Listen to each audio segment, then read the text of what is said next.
We're leaving our Airbnb and we're heading into town to pick up our camper van. I'm nervous.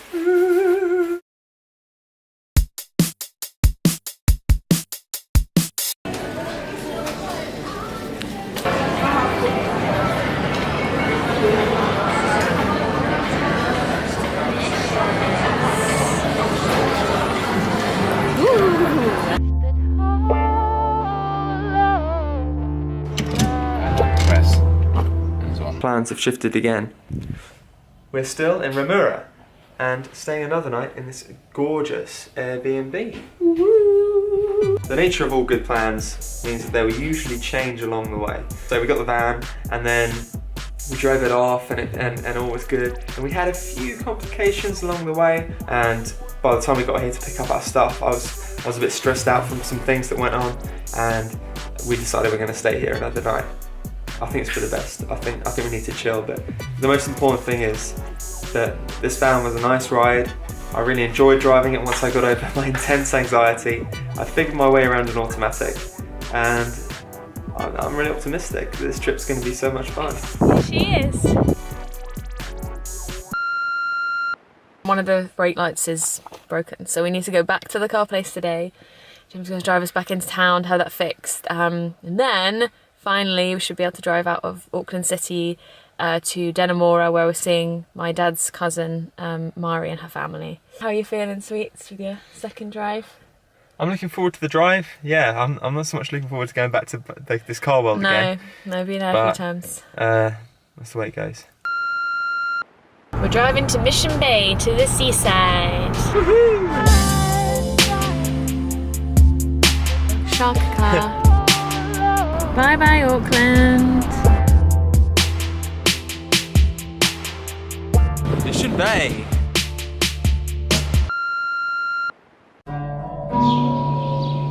We're at a beautiful Taiwanese Buddhist temple in Dannemora, just outside of Auckland City.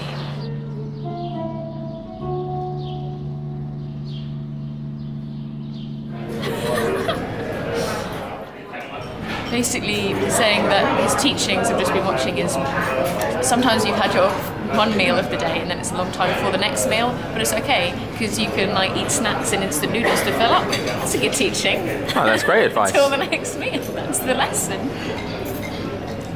This is the start of the great Australasian tradition. That is the New Zealand summer road trip. Driving along in my automobile.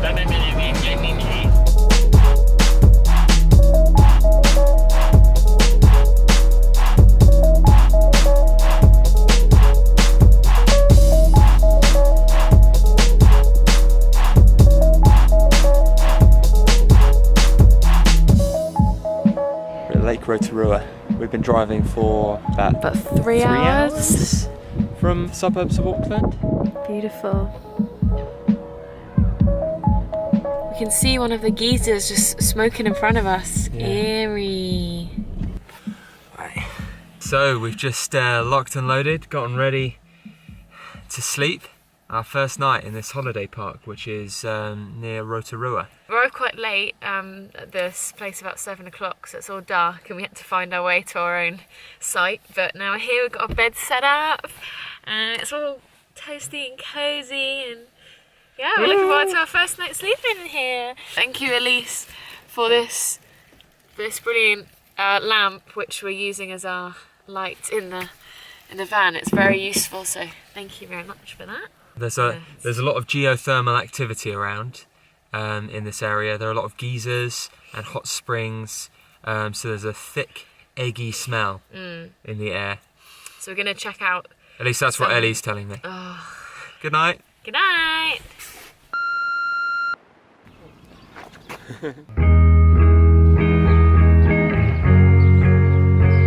We woke up this morning to the news that there's been an earthquake last night in the middle of the night, and it radiated across the South Island and affected the North Island, but fortunately we didn't feel anything, so it's very surreal here. It's very calm and we can't see any evidence of the earthquake. Kaikoura, where we were planning to go for my birthday, is probably not in a good state, and there's a tsunami alert. So. Well, apparently there was a shock felt in Taupo, which is about half an hour away, 30 minutes away down the road.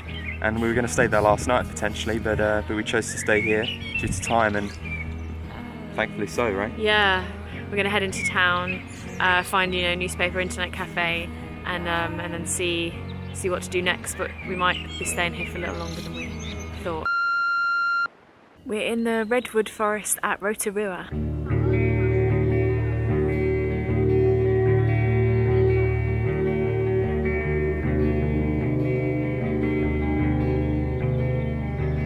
So this fern is amazing because each tiny sort of section of a leaf reflects a greater leaf. It looks like a miniature version replicated 1,000 times.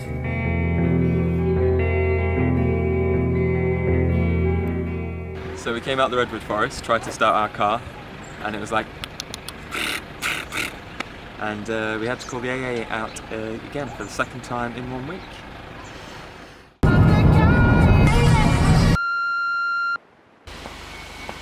What does it smell like, sweetie? You. Oh no! In the dark, dark creek there is a dark, dark cave. Thunder crater. Oh, hi there. Ladies and gentlemen, brandish your glasses for the champagne pool. I think it's just got like a warmth to it. I think it has buttery undertones. I think it's nice. I like it. I get used to it. The smell, right? Yes, the smell.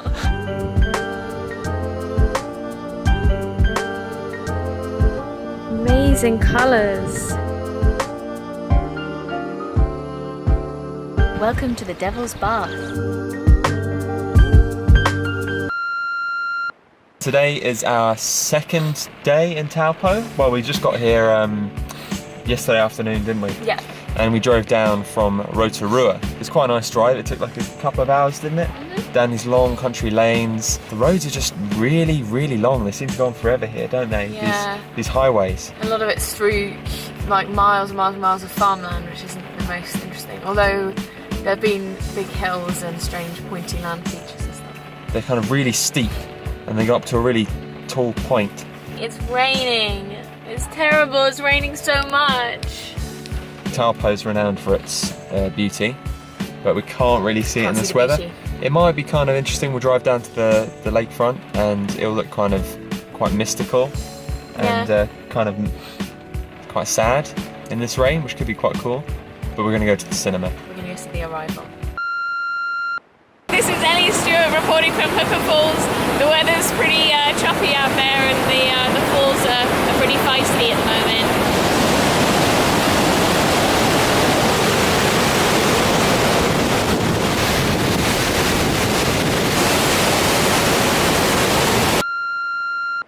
We're at Lake Taupo's famous scenic lookout, and Ellie is refusing to get out of the car and go out to the viewing platform. Do you mind enlightening us, Ellie? Why? It's raining and I'm not going to get out just to see a big splooge of grey, which is what it is. A big splooge of grey. Yes. How respectful. Ladies and gentlemen, I present to you the splooge of grey. That's grey. Just grey. That's nothing. Splooge of grey. It's not, you can't even see the difference between the sky and the sea. It's just grey. Grey, grey, grey. There's a little bit of land, also grey.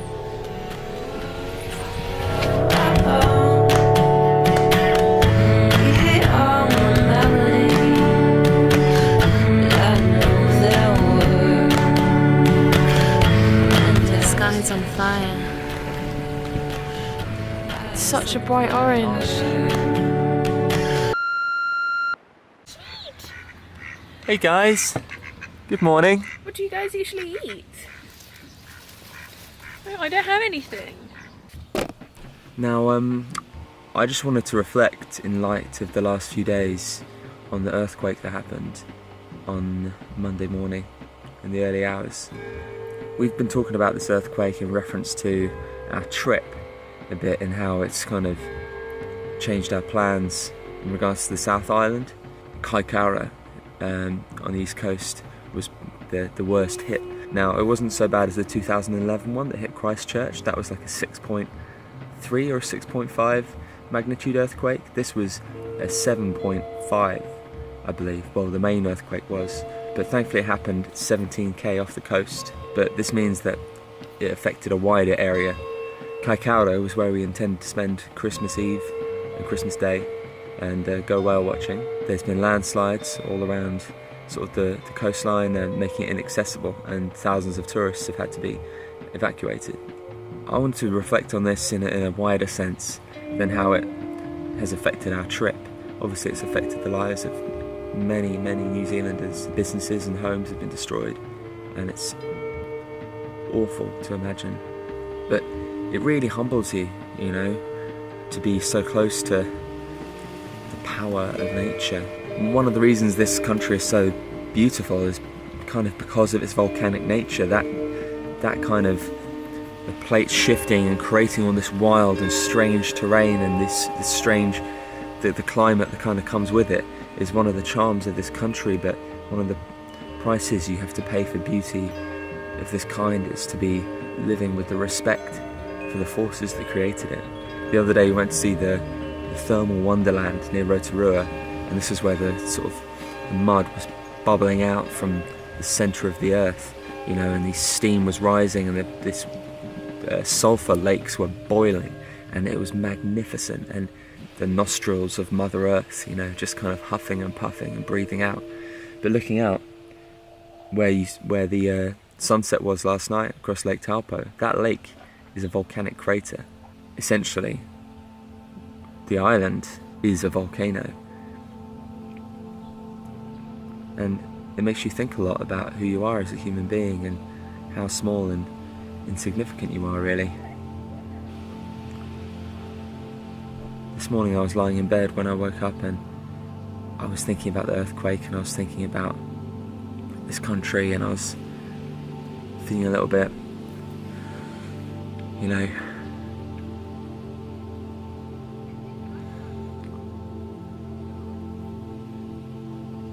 I was feeling a little bit anxious about experiencing this kind of seismic activity, because I never have before.